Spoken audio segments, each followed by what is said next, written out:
everyone, Tony Tonkin here from Wise, Witty and Weird. Thanks for being with me today, and I really do appreciate the one or two people that check in to see what I have to say about things based on politics and other bizarre issues that may be impacting all of us. I just wanted to start with what a wonderful experience it is living in Australia at this particular point in time, primarily because we're dealing with the COVID as best as we can, and that in Australia for the last 8 to 10 days there have been no community spread. And I guess that's something that we all need to celebrate and acknowledge and appreciate. That is kind of unique to us and New Zealand.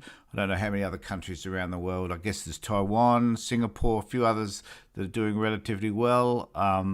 South Korea had a bit of a hiccup recently, I believe. But apart from that, we're doing extremely well here in Australia. The only issue that we have is trying to get our vaccine authorised by the TGA. So that is happening, and hopefully it will be distributed really, really soon to all of us in Australia, the whole 22, 23 million of us. And it shouldn't be anywhere near as complicated a task as it appears to be in the United States to do the same. So this is just something that we're pretty excited about, and that we're grateful is taking place here in Australia, particularly in South Australia, where we haven't had any community spread for quite some time. And I guess it's really about us kind of being the envy of the world, really, given that in other places around the world there seems to be a great deal of confusion about the distribution of the virus and about the impact that it has on communities where there's a great deal of lockdown and a great deal of, hopefully, mask wearing. So best of luck and best wishes to all of those of you around the world who are dealing with the virus at the moment. And I don't wish to actually necessarily wave the Australian flag and say that we're a fabulous nation. We're certainly not the best nation on earth. No one is.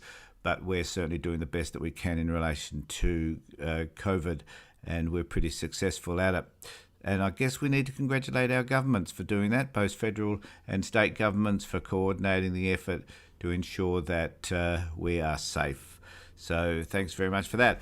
The reason that I wanted to have this particular feed is that I wanted to let people know that things in the United States are not necessarily getting better. That we need to celebrate, and it's the first time I've been able to talk about the Biden win in terms of him actually taking power, the inauguration, and what all of that has meant. And I think that a lot of people are sort of questioning as to whether or not Trump is a spent force, or whether he is someone that is going to be able to influence politics in the US for some time to come.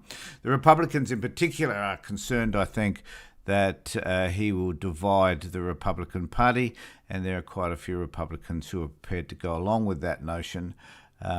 Ted Cruz is one of them, Hawley's another, and I think there's going to be an interesting fight between McConnell and others within the Senate in relation to the power that Trump will have over the United States Senate and over the United States politics in years to come.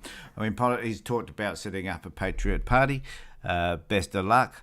And I guess one of the primary issues for me is that the 72 million people, whoever it was, who voted for Trump, do they actually believe that Trump is going to be their saviour from whatever it is that they need to be saved?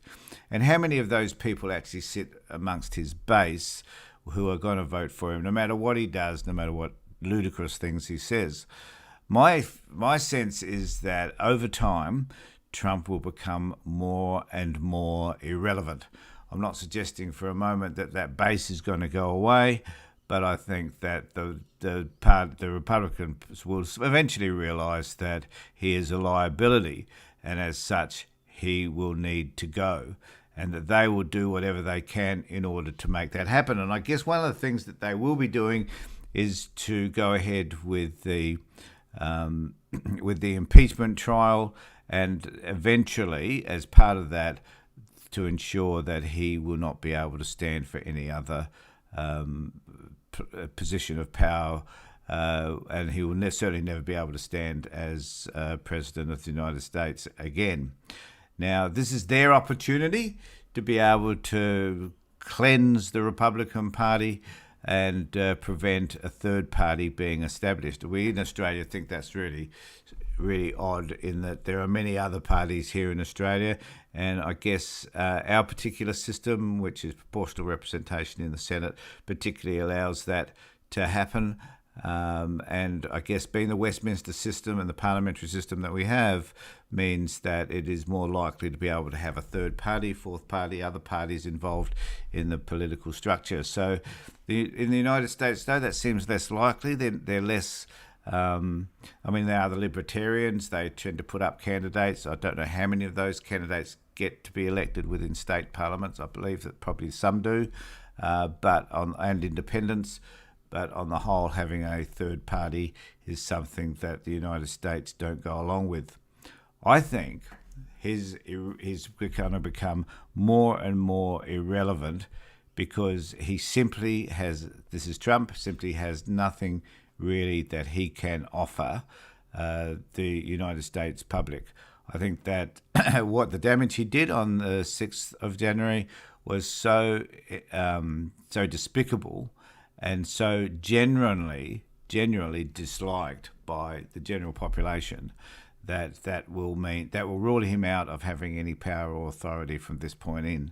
I think that Trump always wanted to be the person who exerted power. He always wanted to be that person that could bully other people, that he always needed to be able to get his own way. And what we saw was when he wasn't able to get his own way because he lost the election, he threw the massive tantrum.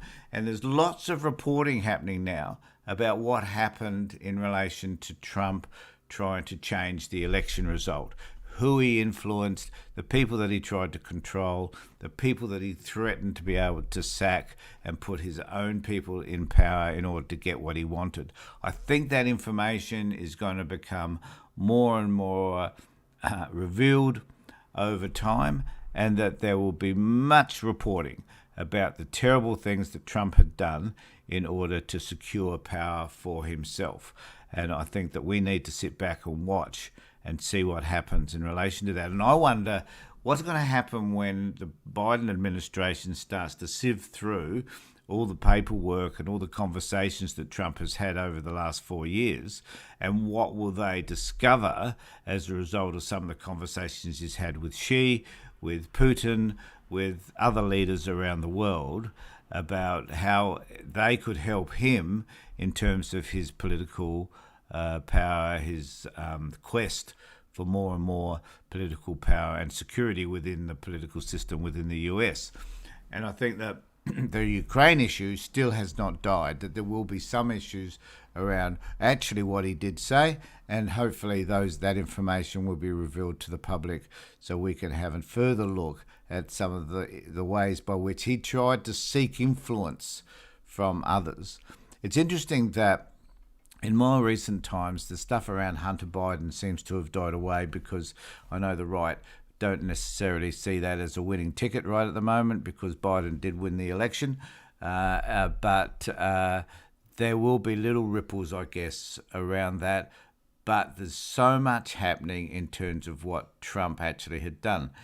So it was interesting to see Deborah Bricks talk about, so there's this thing now where they're doing these apology tours. So Bricks is doing a tour at the moment whereby she's attempting to apologise for all the crazy things that she went along with while she was an advisor around COVID to the president.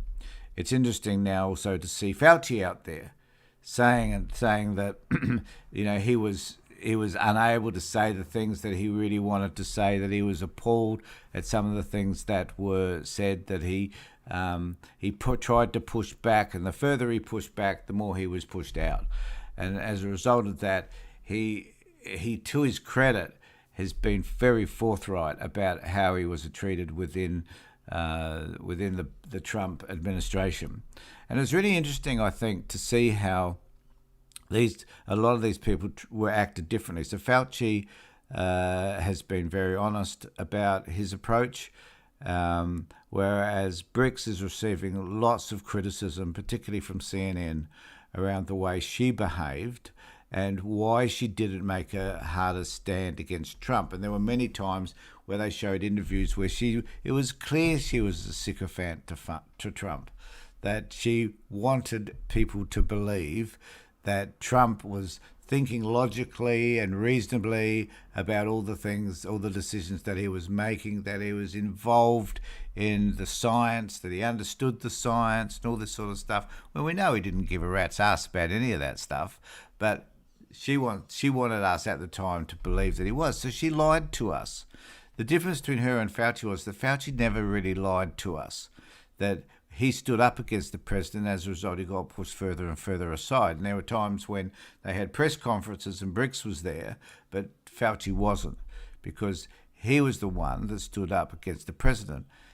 And it's really sad that some of these people have damaged their reputation, that they've spent decades building a reputation around their level of expertise, and then finally, when they had an opportunity to stand up in front of the people and tell people the truth, that some of them acquiesced to a madman.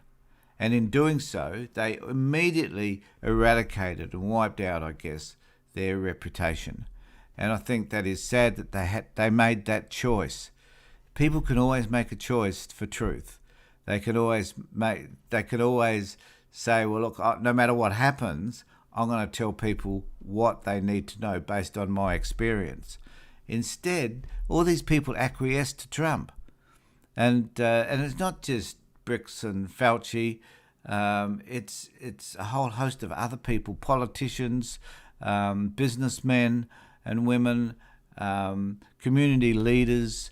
All these people gave in to Trump because they believed that by siding with him, at the end of the day, there was going to be some marvelous and great benefit to them. And I think the lesson is it won't work, no matter who you are.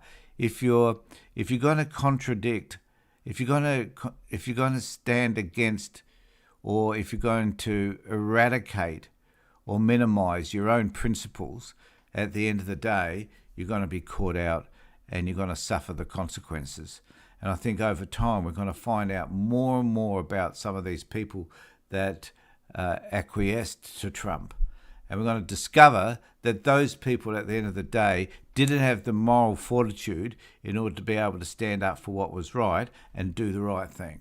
And eventually they're all going to suffer because we, the community, will no longer respect their point of view and their perspective. So it's interesting that Fauci's the one that the Biden administration has taken on board, embraced in order for him to take on the role as the COVID expert within this administration, because he didn't bugger up his professional identity, as did Deborah Bricks. And as a result, he survives and he continues to do the work he does. He hasn't had to go on an apology tour, but there will be others. Not only Deborah, there will be others who will feel the need to have to go on this apology tour, because at the end of the day, they messed up. And they need to sort of find a way, I guess, to retrieve whatever is left of their reputation. So stand by, watch, because there'll be lots of other helpful information that will be presented to us about Trump, what he's done, how he's impacted the American society in a way that's been harmful. There's very little that's being said about his legacy in a positive way. In fact, nothing that I can see. I guess I don't watch enough of Fox News or AOM, so maybe I should watch a little bit more of those networks to find out what's happening in relation to the right wing concerning Trump. But at the moment, he's toast. That he is not going anywhere. He's going to settle down, play heaps and heaps of golf, becomes the big man to those people around him that still think he has value.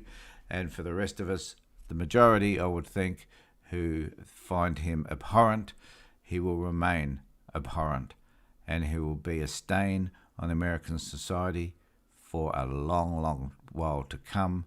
He will go down in history, definitely as the worst president the United States has ever had. That's my comments. Thanks for being with me. Take care, look after yourselves, and please be safe.